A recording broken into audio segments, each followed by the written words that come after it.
We cannot go back. 2024 cannot be undone. Big, beautiful bill that favors the wealthiest Americans and penalizes the poor. He said, oh, Joe Biden's brain is absolute mush. He has stage 9 cancer, which is not real.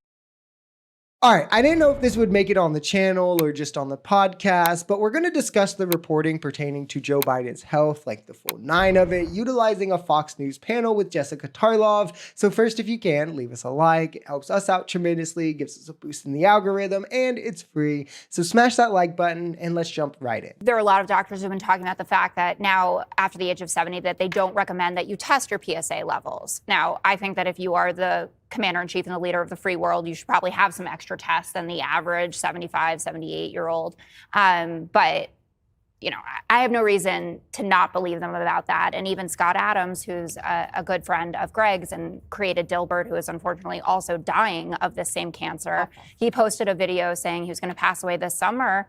And he's no fan of Joe Biden, but he said it is completely feasible that they did just find out about this. And it wasn't some big cover-up. And even Zeke Emanuel, who went on Morning Joe and was talking about it, said he had to have known for 10 years. A guy who actually has the same disease is saying his story could possibly check out. So the mental side we'll get to in a second, but the cancer side is actually what I learned about first, and I just don't really understand. I mean, well, first off, I don't understand the motive to see an old man get diagnosed with cancer and be like, ha ha, good, or we told you. Like, it's such a devastating thing for anyone who has like seen a loved one go through it that like you could only wonder or imagine how he feels, his wife feels, his family feels. Like, you would hope it would be a sobering moment for some, but like, no, because the other part I don't understand is the idea that there was a cover up for prostate cancer, which is rather mundane in most cases, and that you could have it and not have like obvious symptoms or like decline. I would also say like the idea that he's had this for years and nothing ever leaked among hundreds of Democrats knowing, and all of this is just kind of silly as well. Democrats we're very good at self-flagellation. It's like our favorite thing to do. I feel like Republicans, they suffer a setback, something bad happens, they just move on. They plow through, and oftentimes they go with the same behavior and they don't care. And Democrats, we love to wallow. We love to say, oh, woe is us. This is what we did here. But I understand what Hakeem Jeffries is talking about. We cannot go back. 2024 cannot be undone. There are people who won't trust the media again.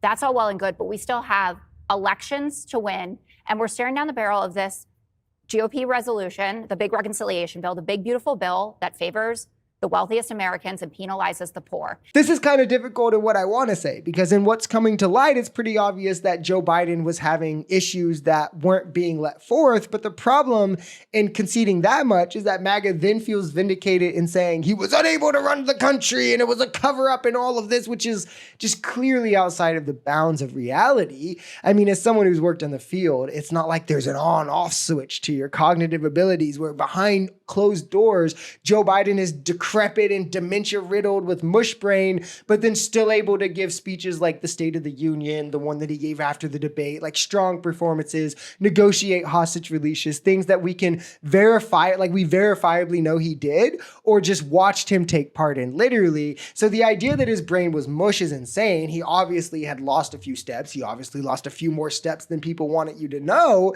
But like, assuming a massive cover-up rather than people had various perspectives, saw him in various states, like as a party, I would say it does call into question like the political calculus here and what it could have been between the genocide and the inability to step down when he should have. Biden also probably permanently tarnished his own reputation and where he could have been one of the better one-term presidents in U.S. history. And Donald Trump, I get it, he's very high energy. But when you actually read the transcripts of what he's talking about, he says, oh, Joe Biden's brain is absolute mush. He has stage 9 cancer, which is not real. Oh, by the way, I just aced a cognitive test. He loves bragging about that, you know, man, woman, person, camera, TV. And we are also supposed to believe that he's 6'3" and 224 pounds, which makes him an NFL wide receiver. There are, and we forgot, remember his original doctor who forged that letter about him? Like, come on here.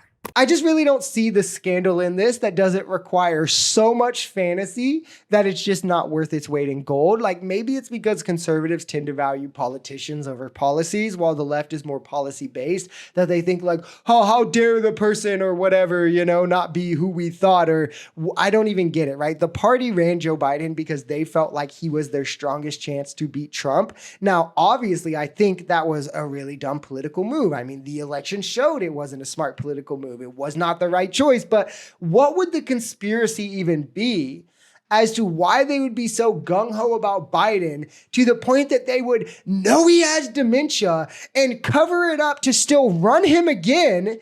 By the time election came, he was underwater in favorability. He ran saying he was going to be a one-term president. His age was always going to be a concern regardless. And Democrats have a very strong bench of candidates ready to go. It's not like they were without strong candidates. Kamala Harris could have stepped up. Gavin Newsom could have stepped up. Gretchen Whitmer, like Pete Buttigieg. There's so many people who could have just stepped up that it makes no sense to be a conspiracy to why they would want to cover this up and push him through to run him anyway. And that's why I don't think anyone who says it has really thought past like Democrats lied and gotten to the why would they. What is most likely is due to Biden's age, that he was working on some sort of spectrum of cognitive capacity. Various people saw him at various times. Maybe he was really functioning some days. Maybe he was more, I don't know, other days, leading to various perspectives on his abilities. This is why some people were like, no, he's fine. Others were like, hey, we need him to step down. But the presidency is so much more about the constituency of people around the president and not him, that it's like, who really cares? Like, do we think that even Trump now is making decisions without 12 advisors and experts reading down the statistics and such to him? Like, my opinion is that it was a really dumb move to keep Biden around. It was selfish for him to stick around until the last moment. And a lot of what is happening right now in terms of what Trump's able to do is directly on his shoulders.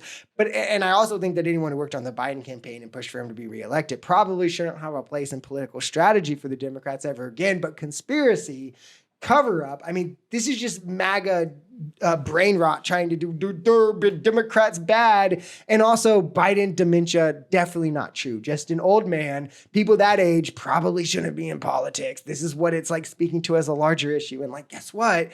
Trump's going to be older than that before he leaves office. I personally just hope Biden the best in his health in dealing with his cancer.